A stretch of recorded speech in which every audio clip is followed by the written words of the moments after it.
محمد شیخ کس طرح گمراہ ہے؟ محمد شیخ صاحب کے تو عقیدے کفری ہیں، گمراہ نہیں ہے. گمراہ کہنا تو لفظ گمراہ کی توہین ہے. انہوں نے قرآن کی تحریف کی ہے، قرآن پاک میں جو چیزیں اس طرح بیان نہیں ہوئی تھی انہوں نے بالکل اس کو غلط طریقے سے بیان کیا ہے. تو لہٰذا یعنی پاکستان میں اگر کسی طبقے یا گروہ کی تکفیر ہو سکتی ہے نا تو ان لوگوں کے بعض نظریات کی تکفیر ہو سکتی ہے.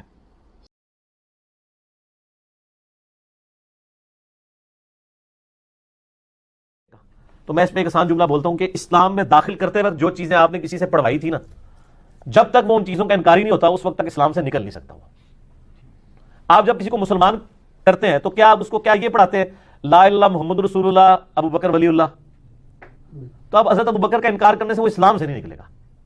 یا عمر ولی اللہ یا عثمان ولی اللہ یا علی ولی اللہ، یہ تو نہیں پڑھواتے. ایون جو یہ پڑھتے ہیں وہ بھی کہتے ہیں نہیں جی یہ تو ہم ایک سلوگن کے طور پہ کلمہ لا الہ الا اللہ محمد رسول اللہ ہی ہے. نماز میں وہ بھی یہی پڑھ رہے ہوتے ہیں. تو اس کا مطلب ہے کہ حضرت ابو بکر عمر عثمان و علی کا انکار کر کے کوئی کافر نہیں ہوتا نا. تو باقی تو آپ کے مولوی تو کسی کھاتے میں نہیں ہے نا. اسلام میں داخل کرنے کے لیے اللہ رسول آخرت قرآن کو ماننا ضروری ہے. اور آپ کسی بھی عالم سے جا کے پوچھیں نہیں،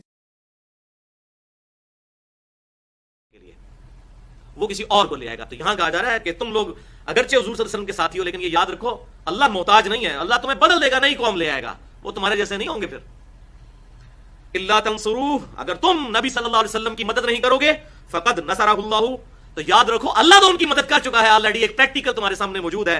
اذ اخرج الذین کفروا، جبکہ کافروں نے ارادہ کیا تھا ہمارے محبوب صلی اللہ علیہ وسلم کو مکے سے نکال دینے کا. ثانی اثنین اذ ہما فی الغار، جبکہ ان دونوں میں سے دوسرے نبی صلی اللہ علیہ وسلم تھے جب وہ دونوں غار ثور میں تھے. کافروں نے ان کو نکالنے کا ارادہ کیا تو وہ دو تھے اور غار ثور میں تھے. اور وہ دو کون تھے کہ ان میں سے دوسرا عظیم تھا آپ صلی اللہ علیہ وسلم کی مبارک ذات. اذ یقول لصاحبہ، جبکہ ہمارے محبوب صلی اللہ علیہ وسلم اپنے اس ساتھی سے کہتے تھے لا تحزن ان اللہ معنا، مت ڈر اللہ ہمارے ساتھ ہے. یہ ساتھی کون تھا؟ سیدنا و مولانا ابو بکر الصدیق رضی اللہ تعالی عنہ. اور یہ میں آپ کو حیران کن بات بتاؤں، اہل سنت اور اہل تشیع کے درمیان یہ کامن ہے حدیث کہ یہ غار کا ساتھی ابو بکر صدیق رضی اللہ تعالی عنہ تھے. اس پہ کوئی دوسری رائے نہیں، امت کا اجماع ہے. اہل سنت کی دونوں بڑی کتابیں صحیح بخاری اور مسلم کی متفق علیہ حدیث ہے اسی آیت کے کانٹیکسٹ میں کہ سیدنا ابو بکر صدیق رضی اللہ تعالیٰ عنہ حضور صلی اللہ علیہ وسلم کے ساتھ تھے اور انہوں نے عرض کیا اللہ کے رسول صلی اللہ علیہ وسلم کافر تو ہمارے اتنے قریب آ گئے ہیں کہ اگر اپنے پاؤں کی طرف سے ہمیں یوں جھک کے دیکھ لیں تو غار میں ہمیں دیکھ لیں گے. بالکل غار کے دہانے پر آ گئے تھے.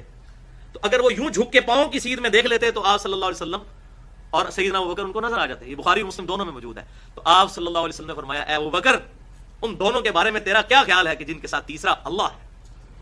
اللہ اکبر کبیرہ والحمدللہ کثیرہ وسبحان اللہ بکرۃ واصیلا. اور یہ اتنا مبارک جملہ آپ صلی اللہ علیہ وسلم کا کہ اللہ تعالیٰ نے قرآن میں نقل کر دیا ہے. یہ تو اے مسلمانوں اگر تم نبی کی مدد نہیں کرو گے تو یاد رکھو کہ اللہ نے تو اس وقت اس نبی کی مدد کی تھی جب کافروں نے اس کو نکالنے کا ارادہ کیا، جب وہ دونوں میں سے دوسرے آپ صلی اللہ علیہ وسلم تھے، جب وہ اپنے ساتھی سے غار میں کہتے تھے کہ مت ڈر اللہ ہمارے ساتھ ہے. فانزل اللہ سکینتہ علیہ، تو اللہ تعالیٰ نے ان پر سکون نازل کر دیا، سکینہ نازل کیا. سکون کہتے ہیں جب سارے حالات ٹھیک ہوں اس وقت سکون ہو، وہ تو ہوتا ہی ہے. سکینت اس سکون کو کہتے ہیں کہ مشکل حالات میں اللہ تعالیٰ دل کو سکون دے دے.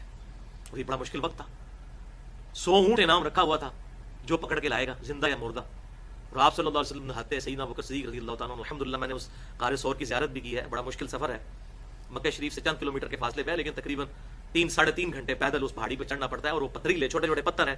میں حیران ہوں کہ سیدنا ابو بکر صدیق رضی اللہ تعالیٰ عنہ کس طرح آپ صلی اللہ علیہ وسلم کو اپنے کندھے پر سوار کر کے اوپر لے گئے. تو اکیلا بندہ جوان آدمی میرے جیسا وہ بھی چڑھنا مشکل کام ہے. تو یہ سیدنا ابو بکر صدیق کی محبت تھی جس نے زور لگایا، ان کی طاقت نہیں، ان کی محبت کی طاقت تھی جو پیچھے زور لگا رہی تھی. الحمدللہ. تو یہ میں نے بتایا کہ یہ اہل سنت اور اہل تشیع کے درمیان کامن ہے کہ سیدنا ابو بکر صدیق رضی اللہ تعالیٰ عنہ آپ صلی اللہ علیہ وسلم کے یار غار ہیں. اور اب سیدنا ابو بکر صدیق رضی اللہ تعالیٰ عنہ اس آیت کے تحت آپ صلی اللہ علیہ وسلم کے صحابی ہیں، کیونکہ یہ اس میں کیا الفاظ ہے اذ یقول لصاحبہ، کہ جب وہ اپنے صحابی سے کہتے تھے ساتھی سے. اب چونکہ سیدنا ابو بکر صدیق رضی اللہ تعالیٰ عنہ کی صحابیت قرآن سے ثابت ہو گئی ہے پرٹیکولرلی، اس لیے آپ رضی اللہ تعالیٰ عنہ کی صحابیت کا انکار کرنے والا کافر ہے جو آپ کی صحابیت کا انکار کرتا ہے. گالی گلوچ